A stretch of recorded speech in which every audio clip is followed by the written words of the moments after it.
New Year's resolutions are hard for everyone, but especially difficult for those of us who struggle with emotional eating and food addiction. We all know that it is important to make a resolution to eat healthier in the new year, but how do we actually follow through? It can be so tough when you're stressed out and craving sweets or salty snacks.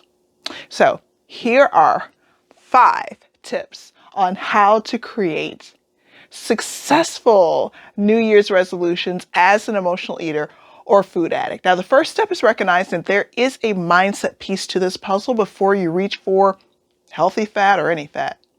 This means really just taking care of your mental health so that cravings don't take over your life. And once you have taken a look at your mental health or like your headspace, you will know how to proceed. Now, if you'd like a quickie checklist, just type me in the comment section if you're watching this online, and I will send you a direct message. For those of you that don't know me, hello. I am Dr. Grant. I help stressed food addicts and emotional eaters take the guesswork out of getting healthier so that they can reclaim their joy and gain energy without those Captain Obvious conversations. And we do this using the scientifically proven Phoenix 6 method. So it's time to take charge and make 2022 your best year yet. But how do we actually follow through with our New Year's resolutions when we are stressed out and we are craving those salty snacks? So I have joy for you. Here are 5 tips on how to create successful New Year's resolutions as an emotional eater or food addict. Now, the first step is recognizing that there is a mindset piece to this puzzle before you reach for any fat, healthy or otherwise. And this means taking care of your mental health so that cravings don't take over your life. So let's get into the tips we'll be discussing. Tip number 2, because I already gave you tip number 1. Take care of your mental health so that cravings don't take over your life. Next tip, tip number 3. Once you have taken a look at your mental health, you'll know how to proceed. Tip number 4, achieve goals with realistic expectations for yourself. Finally, tip number 5, replace unhealthy habits with healthier ones. Let's jump into it, all right? Now, once you have taken a look at your mental health, you will actually know how to proceed, okay? We're going to do a deep dive into these tips starting now. Tip number 1 I shared with you is to recognize that there is a mindset piece to this puzzle before you reach for any kind of fat, healthy or otherwise. I have a side note. Parents, dear parents, I know that you've been going through an absolute blast with the kids being back at school after winter break. I also know that for a lot of us, we're barely getting over our homeschooling our children for 2 years due to the pandemic. All right, maybe that's just me. However, there was something that helped me during the kids' winter break. Sleep. You heard it right, sleep. The top priority for me during their winter break was rest and sleeping as much as possible so my sanity will remain intact throughout the break. Now, in order to do this, I turned off those early morning alarms, gave myself permission to sleep past 4:30 in the morning in order to get well rested before the kids woke up. And if you're like me and want your morning meditation or workout session, move that to the evening if needed. When I took this approach, I noticed that not only was I calmer in all situations that normally would have maybe not calm, but the urge to give in to food cravings and binging also calmed down. So how does this cross over to New Year's and your New Year's resolutions? One word, once again, that lovely sleep word. Did you know that sleep deprivation of as little as an hour can affect your mindset and your ability to give in to food cravings? Now, I do cover this more extensively on previous episodes of the Dr. Grant Show. If you want to know more, just feel free to send me an email or just contact me. Tip number 2, take care of your mental health so that cravings don't take over your life. Now, allow me to unpack this a little bit for you. Taking care of your mental health is getting a lot of press and coverage these days.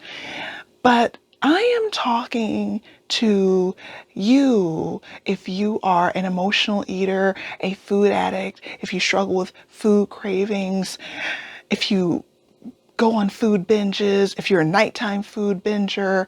I am specifically talking to you. Yes, you, because mental health for you means an entirely different set of parameters that cause a domino effect if these things are not watched and monitored. Mental health for you, my brothers and sisters that want to be empowered from this, it means everything. Do not take this lightly. There are so many tips and tools there, and we'll be unpacking this over subsequent episodes of the Dr. Grant Show. But if you want to go back, I highly recommend that you check out previous episodes where I actually give you absolutely complimentary to get you started on the right path, some of the tools to take care of your mental health. What I mean by this is EFT tapping, for example, sound baths, for example, to help you manage the stress, hypnotherapy. It doesn't have to be intricately complex to get you from here, which is where you are, and here, which is where you want to be. A lot of the times we are trapped thinking that it takes this massive Herculean effort to accomplish our goals and take care of our mental health. And as long as you have the right support in terms of understanding what you need, then it makes life so much easier. But the other thing I want to let you know is you are not alone. In my virtual wellness practice, we cover so much with so many people about what they need. What is the missing piece to their individual puzzle? And a lot of the time, it's simpler than you think. And when you find that missing piece to your puzzle, it could be rest. It could be finding your voice in your meetings professionally. It could be your relationships and finding that one special person that you need in your life. It could be friendships. It could be giving yourself permission to receive money and lifting that money block up, up, up and away. It could be your spirituality. It could be a little bit of this and a little bit of that. The key is all of these things, depending on the person and what chapter they are in their life with work, their career, their relationships, their spirituality, their childhood memories, their financial success. I could go on and on and on. But the point that I'm making here is once you identify what makes you thrive, your whole world opens up, and food cravings and the urge to give in to nighttime binging or just binging at all takes a back seat. Let's get into tip number 3 and unpack it a bit more. Once you have taken a look at your mental health, you will know how to proceed. So remember, I just chatted a little bit with you about things that can influence your mental health. The physiological, the biological, getting enough sleep. But, you have the spiritual, you have the energetic, you have the psychological. All of these things can no longer be treated separately. They must all be looked upon as the whole piece to the puzzle. And this is one of the reasons why New Year's resolutions often go a little bit wayward. We keep trying to find bits and pieces to our solutions instead of looking at the whole package and customizing and tailor making for our future what we need and implementing and focusing exclusively on that. Once you identify the key components that work for you at this moment, this chapter, this time of your life, it all falls into place. The next time you're feeling stressed or bored, try this anti-stress and boredom eating plan. Keep this in mind as you look at your mental health. Instead of retreating, learn from your low points. First, in the plan, identify the trigger. What causes you to reach for unhealthy food when you're maybe in a bad mood? Is it work stress, boredom? Identifying your triggers, it is the first step to conquering them. Next, find an activity that will keep your mind off of stressful thoughts or fill up your spare time so that there are no idle hands to grab something sugary just purely out of habit. You can try yoga if you have the space at home, go for a walk around your neighborhood. I mentioned EFT tapping, sound baths, or there's nothing wrong with just taking a nap. Let's go into step number 4. Creating achievable goals with realistic expectations for yourself. Oh, I could probably talk for a long time and give you many points and tips that will erase so many issues that you may have, but I'll try to keep it on topic. You really have a divine chance to change your life. The opportunity has been sitting right in front of you for years, but it's never seemed so clear before. With each passing week, the consequences, they're mounting up, and it seems just all too easy to just simply yield, to give up. And it's not giving up because the new task and resolution seemed so insurmountable, but falling back, giving up, it's because it is what is comfortable. It is what is convenient. I beg you, don't give up because it's more comfortable and convenient to stay in the same muck and mire that you were in last year or the past 5 years. The brain, it can be trained, and you have so much on your side that you're unaware of, but you won't fully be able to step into it and tap into it. It's almost like a video game until you unlock the next level as you stride and step in the direction that you were destined to go into. You won't be able to unlock the next set of gifts and grace until you get to that next level. When people tell you that this is what happens when you have kids, for example, and that's why you should give up, they're lying. Because there are plenty of other families with children who still maintain a healthy lifestyle, a career mission. You've always known that this would be difficult, if not impossible, but now you know how important it really is for both your mental well-being and your physical health. Look at where things stand in your life. Identify step-by-step improvement. That's the goal, not perfection. Improvement. You are 1%, 2% better than you were yesterday. You are 1%, 2% better than you were last week. If you happen to have a slip up, you didn't do things according to your master plan, it's okay.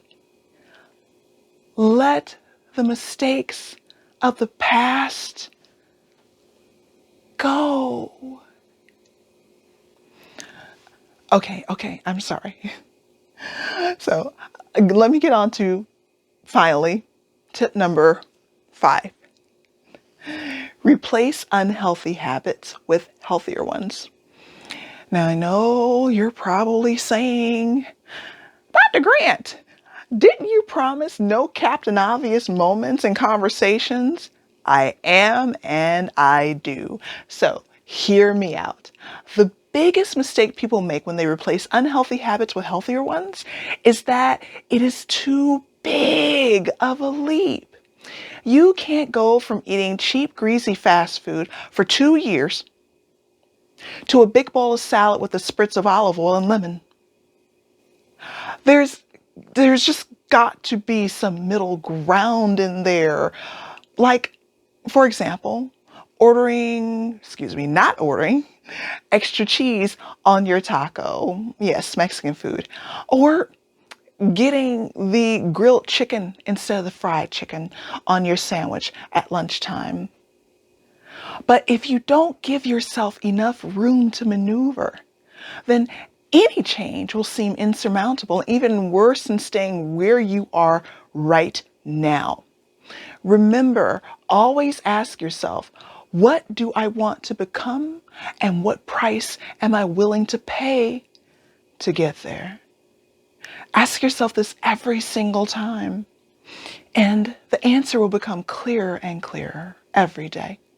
If you've been struggling with your mental health, the struggle may have spilled over into other areas of your life. In this show episode, we provided 5 tips for creating successful New Year's resolutions when you are stressed and an emotional eater or food addict. The key to making these resolutions stick is by getting rid of unhealthy habits and replacing them with healthier ones that make sense in relation to your current lifestyle, whether it be through breaking down big goals into achievable steps, setting realistic expectations for yourself, or identifying triggers before they happen. There are so many ways to ensure success. So let us know how any one of these strategies has worked out for you so far. And if you want help implementing our advice from an outside perspective, we are always here waiting. As a young woman who has overcome her own battle with food addiction, I am here to tell you that anything is possible. It doesn't matter how many times you tried and failed before or how long you've been struggling.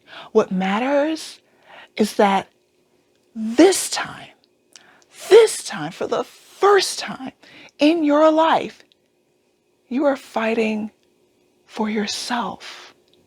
Now, I can't promise that everything will be easy. Anyone that tells you that, they're sharing one piece, and I want to give you the whole.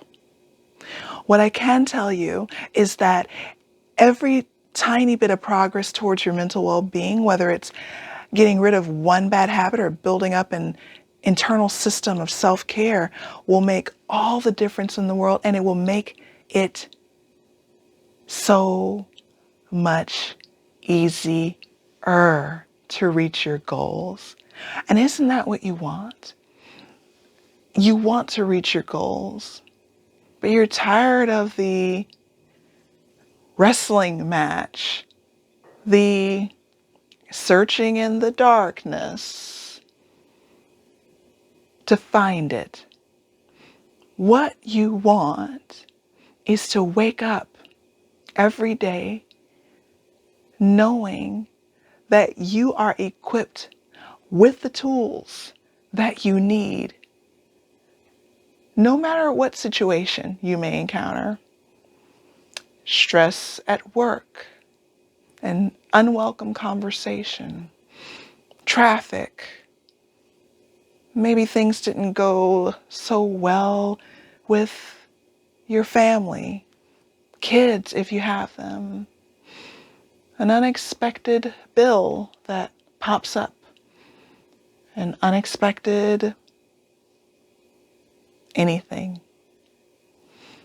Knowing deep down inside that you have the tools to handle that the way that you envisioned.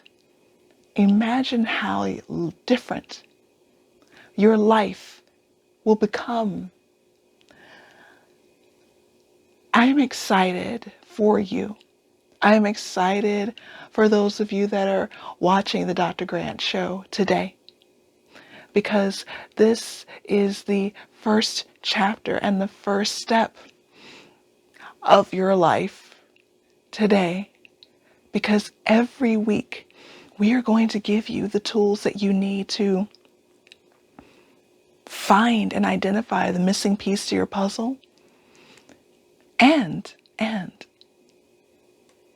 create the life that you deserve, where you are walking and living at your maximum potential. But always, if you need help, if you need a little guidance, if you need something tailor-made, you can feel free to contact our team at the website listed below. Much love to you. Welcome to season 4 of the Dr. Grant Show.